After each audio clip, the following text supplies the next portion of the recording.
Created by an Italian priest in the mid-1960s, the chronovisor would have been a miracle of technology and an immense leap forward in the studies of time travel. Father Pellegrino Maria used his invention to look back at any point in history and watch any event he so pleased. He claimed that the chronovisor could latch on to the remnant vibrations of any one historical event, and that he tailored his invention to allow him to see rough images of whatever had happened. He personally used the chronovisor to watch the death of Jesus Christ. However, years later on his deathbed, he admitted that he could never get the chronovisor to work properly in viewing Christ's crucifixion because he was never able to find the vibrations from that event.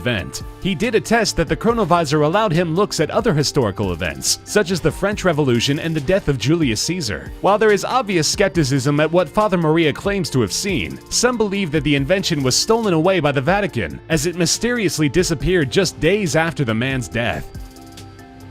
At the center of multiple conspiracy theories is master inventor Stanley Meyer, whose brilliant invention of the water-powered dune buggy caused a major stir in the international oil industry. Once an employee of NASA, Meyer retired and began his own inventive work with the hopes of changing the world's dependency on oil, as that market seemed to control much of how the world worked. His creation of the water-powered dune buggy stunned the car market, as his vehicle was half the size of an ordinary car, yet was capable of getting up to 99 miles per gallon. This invention would have destroyed the oil industry completely, as a dependence upon any material needed to fuel cars would have drastically diminished. But before the dune buggy could make it to the production line, Stanley Meyer suffered a brain aneurysm and died instantly. Many believe that he was actually poisoned, and his partners believe enough of the conspiracy theory to hide the car from the world, not allowing his blueprints or schematics to fall into the hands of the oil companies.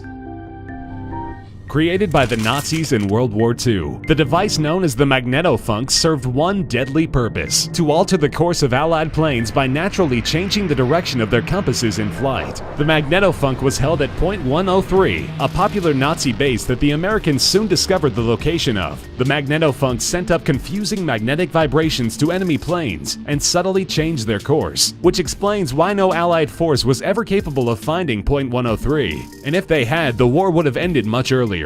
So they wouldn't confuse their own planes, the Nazis invented a device known as the Himmelkompass, which used the sun as a stagnant point rather than the magnetism of the Earth. Both of these devices were ordered destroyed by Hitler before the end of the war, and they were essentially lost to history. And yes, there are rumors that the legendary magnetofunk also inspired the name and powers of the great X-Men villain Magneto.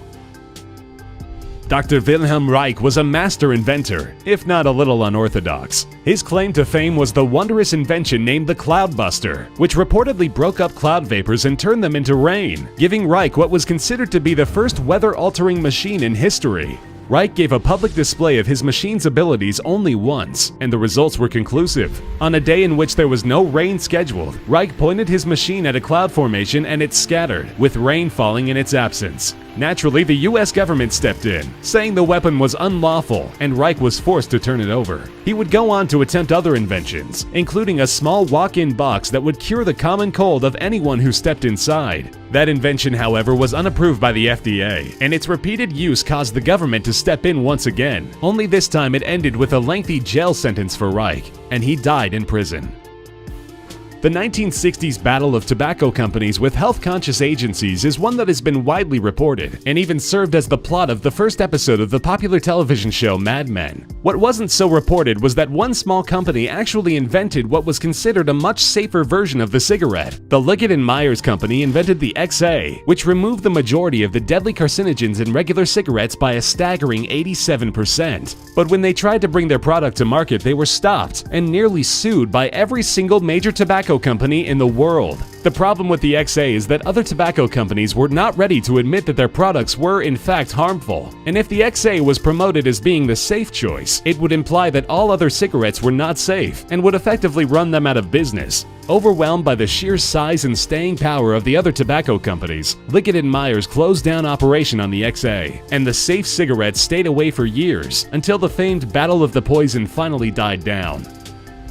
While there isn't a title for the invention used in the creation of the Coral Castle, or an invention at all really, the mystery of Edward Lean Skalnin's coral statues is one that calls for amazing feats of technological advancement and yet has never been solved. After being abandoned by his fiancée, Leet-Skalnin traveled to Florida, where he developed tuberculosis. He was reportedly able to beat the disease with the help of magnetic healing, but never went on to express just what that entailed. Over the next nearly 30 years, Leet-Skalnin committed to creating a castle on his own property using coral statues, but used no modern technology or moving equipment to push them from place to place. Instead, he claimed to use some sort of magnetic tool of his own devising to put the coral statues where he wanted them. Professionals were skeptical, believing that the statues were likely very easy to carry by hand, but soon later discovered that every large rock on his property was nearly 3 tons or more. No one is sure how the man was capable of making such an incredible sight, and you can even visit the Coral Castle today and see the marvel of magnetism that Leet-Skalnin left behind.